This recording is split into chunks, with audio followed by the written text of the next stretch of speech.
Thank you, Representative Connor. Senator Padilla.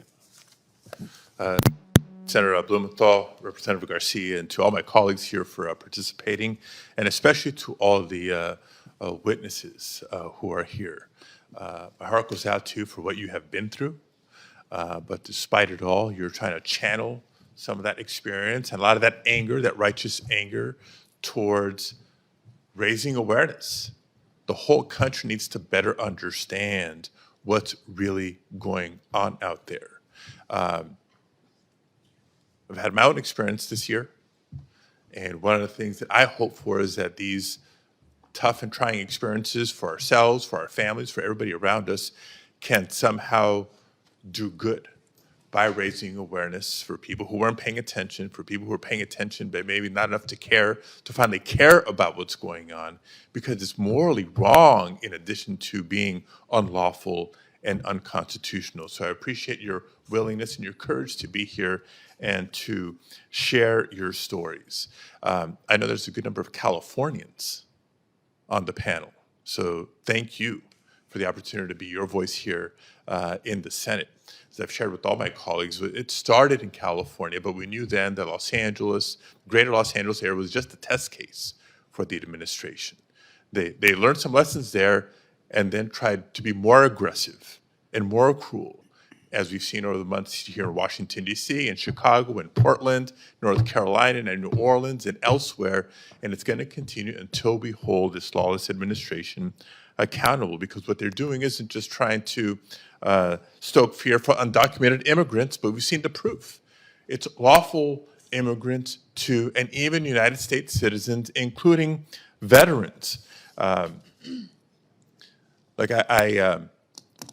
First of all, I want to acknowledge I was trying to follow your opening statements remotely. I was simultaneously in a Judiciary Subcommittee hearing, but we've read the testimony you submitted in writing.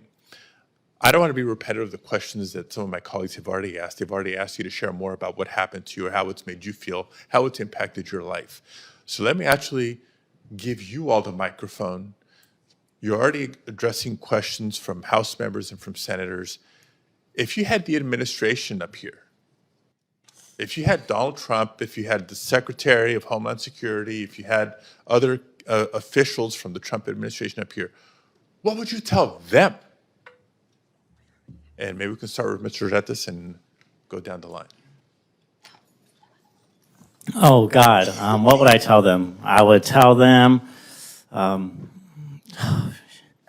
that's a good question. I would tell them, is this what they want? I would ask them if this is what they wanted, if this was their goal. Are we just accidents that just happened and you don't really care for?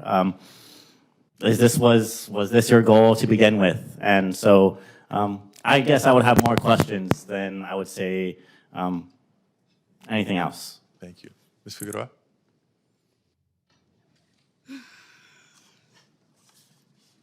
Well, I would tell them that I refuse ICE Nazis to rewrite my story, and I refuse to let my son grow up in a country where masked federal agents can assault women in broad daylight.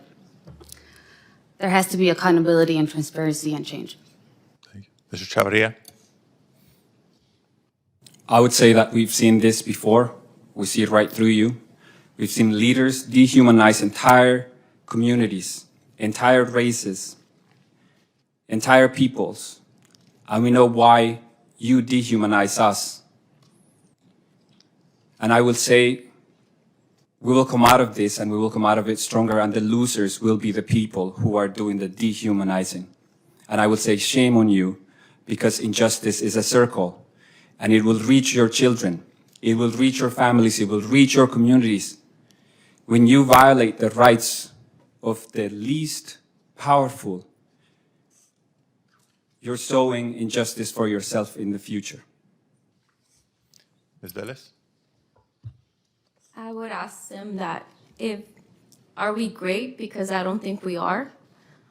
And stop using immigrants as your scapegoat for everything, for all the problems that are happening, because it's not us, it's not the immigrants. Yeah. Mr. Ramirez? I would tell them that if they should be ashamed of themselves. if I don't want to raise my kids, in America where they have to be careful, just by being their skin color. They should be ashamed. And is this the making America great again? Mr. Melnick, I know you come to this conversation from a different perspective, given your role and expertise. Let me ask you a different question. This will be my final. The argument from the administration is that they're going after the worst of the worst. We see in reality that that's far from the case. The fear and intimidation they've stoked in so many communities across the country is clear in my mind. Has this mass deportation agenda made any community or a country safer? There's no evidence that this is making us more safe. In fact, it's the other way around. I've testified in front of Congress on this issue before. By diverting resources away from child exploitation, by turning ICE Homeland Security investigations into just one other arm of ICE's enforcement and removal operations, they are making us less safe. They are taking counterterrorism operatives and telling them to go out on the street and arrest migrants. They're taking people whose job it is to investigate pedophiles preying on children and telling those officers to go round up dishwashers instead. And that doesn't make us safer. Thank you all again very much. Thank you, Senator Padilla. Thank you. Next up is Representative Crockett.